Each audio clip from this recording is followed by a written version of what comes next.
Now, precisely, I suppose, because of the nature of the meeting, they couldn't call that in their defense, because it would simply presumably have called down more problems.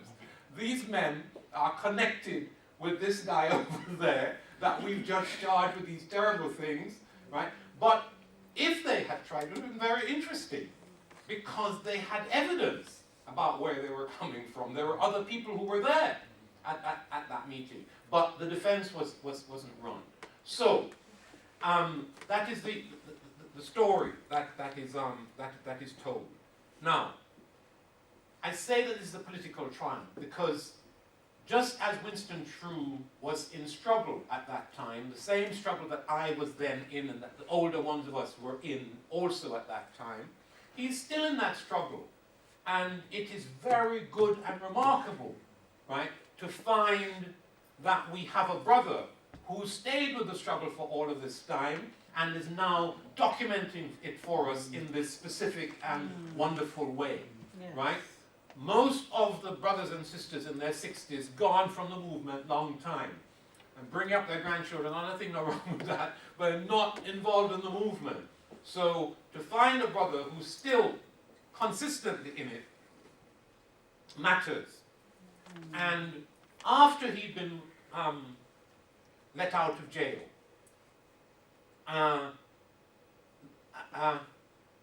press conference was held in the shop that Grassroots owned. Grassroots Storefront it was called. The shop that the Black Liberation Front owned in one of those roads, Goulburn Road in Ladbroke Grove. And in that press conference, an interview, Brother Winston True said this: "Don't think that the police will ever change their behavior toward black people. Nothing short of a revolution will change it." Right? They may make scapegoats out of an individual like the policeman Ridgway, who was the main person leading the squad that had been set up to criminalize black people. Not to catch black criminals, right? But to see young black men on the tube and to just grab them up and verbal them, right? The police would give evidence that they saw whatever. They would never have any victims to say that my pocket had been whatever. And then they would trick and beat the Africans into confessions.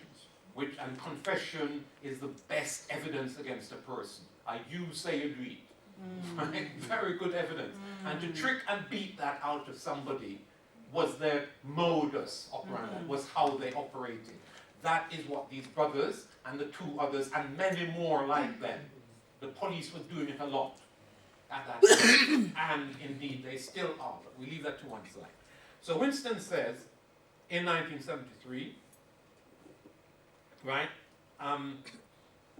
you might make scapegoats of the leader of that pack, who by then had been caught for, not because of their case, but because of another case and another case, right? It turns out that that same squad picked up two, these men were unlikely pickpockets, you know. Winston admittedly was unemployed, but this is a man with children and a wife. A man like that don't go out picking pockets, right? You don't, right? That is a pick-me activity. Or there's nothing in his life that made that likely. So they were really quite unlikely pickpockets to start with. But the state didn't for a moment accept that, because all of us were likely pickpockets. Accepting that, they picked up on two, which were even more unlikely pickpockets, so unlikely that the state itself had to recognize that. Who were the two? In that same kind of operation, being carried out by the same policemen, they picked on two Africans from Zimbabwe who were studying theology at Oxford. Right? So they don't suspect them of anything, you know. They just pull them in the dragnet. And the procedure follows, but so unlikely were they that it blew the whole operation sky high. This is what you have been doing all along. It's just that these two, you can't carry it through because it's too unlikely. No theology students from Oxford, black or white, not coming to pickpocket on the London Tube. Right? Huh? I know what I'm doing, but I'm not doing yes so. So that is how their case was blown sky high. Of course, later, Ridgewell went to prison.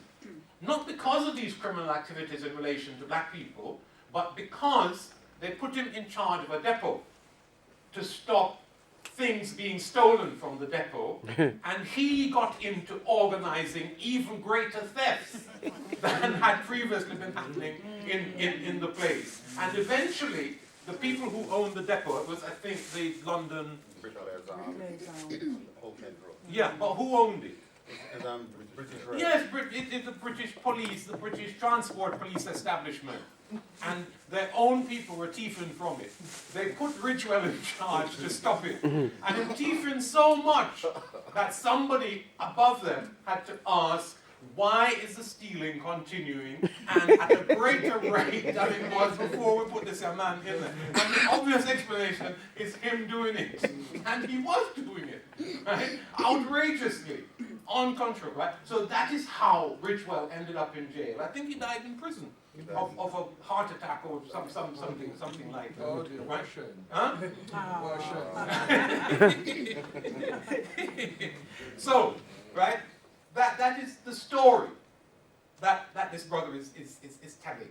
And it's important that we understand the various ramifications. He's going to talk to us further, and so I want to control what I say by way of saying that this is a wonderful book and that I am proud to be launched. So let me say why I think it's good. I've already said there are not enough autobiographies coming out of our community. And there are too few coming out of the movement. That this one comes out of the movement and talks not just about the Oval 4 case, but also about the movement that this brother was part of, right? He belonged to the Fasimbas, right, which was part of a broader political organization in South London. Nobody had documented that before, and the story is in there, very well told, right? How he came to join the movement in that late 1960s, early 1970s Blck Power moment, right? That is when he joined the movement. He tells us what excited him about that Blck Power moment. What is it that was being said? Who were the people that were passing through? It's a very interesting and reasonably well told story, right? Now, in addition to that, there's a brother who was fully involved in all kinds of things: drama, poetry, and music. And a subtext of the book, he tells me just now in the conversation, actually we haven't met very much and we don't really know each other, right?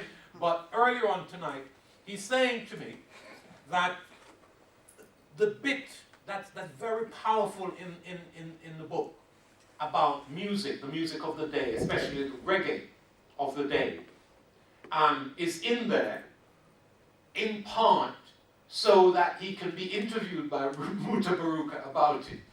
Even if that was the reason it's in there, it is actually quite wonderful that it's in there, because the way in which he connects his life and ours with the story that's being told in not just reggae, but soul, right? Which connects with our lives in some extraordinary ways, right? So Martha Reeves and the Vandellas might sing about dancing in the street, but that came out at a time when the dance was actually a war dance. We were in the street in the state burning down places, right? So the music connects with our story in some extraordinary ways, and you will find that Winston True lived that musical story and retells it very expertly and revealingly in the book. The only other person I've seen do anything like this in recent times is brother. No, Gilroy didn't come out of the experience in that way. No, Gilroy talks about the music in detail, that is true. No, I have in mind the brother who used to teach at the place where Gilroy was in South London. Les Henry. Les Henry has a very well-informed book coming out of his experience of being a young man growing up within a certain type, certain genre of music. It's very revealing and excellent, right? This is not saying I approve of Les's politics or anything like that, but the book is an important cultural document because of where it comes from and what he brings forward and what he has to tell us about when the first, who was the first person that did what in relation to dance hall and the emergence of slackness and all of that stuff. A lot of good stuff. So another dimension of that same stuff is in Winston's book. But in addition to that, there is good political analysis of the nature of the criminal justice system, the main means, one of the key means by which they hold us down in this place, the criminal justice system. And he has a very good analysis of that. He understands it. That issue about how the judges back up the police is very well told. Right? That issue about how the courts stand behind the lies and are never able to detect them. Something very interesting happens, it's also in the story. They beat up all of these four brothers when they were in there. They regularly did that. Winston knew that they were going to beat a confession out of him. Winston volunteered the confession and peppered it with a whole set of things that he was confessing to, which he had evidence he could not have done. And they beautifully wrote, you hear what I say? Yes.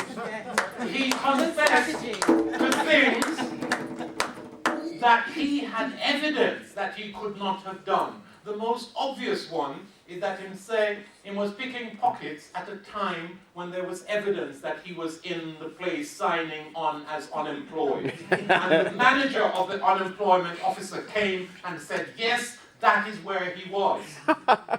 Despite that, the courts found them guilty, that's all. Yes. They found us guilty and not guilty on those. Yeah. They found us guilty on the others. Exactly, right? So, even though he had shown by that strategy, and this brother, I think, came in some way behind it, the same thing, We did the right? same. Yes, right? Even though half the case was blown apart, it means that the policemen were lying, and the brothers planted a time bomb inside of the evidence to blow up the police. The judge saw the police as only half blown up. Right? Only half blown up. And so they convicted them on the evidence that survived, the half of the evidence that survived the explosion. Right? Now, everybody know, say, explosion, blow up everything. You place it under the policeman, the surviving half of him don't have any more value. Alright. All of that is very well told in the book. It's a good tale, and it's an important tale, and it's well written in the main. Right? So, I recommend that people get hold of it. He has settled on a good price. $9.99 is a good price for this. Right? It's a very good price. Buy it, support the brother, and learn from it. And those of us who have stories of life in this place and suffering in this place, write it down or write it up so that it gets on YouTube and wherever it is necessary for these things to get. We have a whole generation of people, maybe even 2 generations, that know nothing about this stuff. True. That don't know anything about that whole raft of cases, right? I was involved in a whole heap of them, involving police frame-up of black people in instance after instance after instance, who don't know anything about the criminalization of our community around sus and all of that and so on.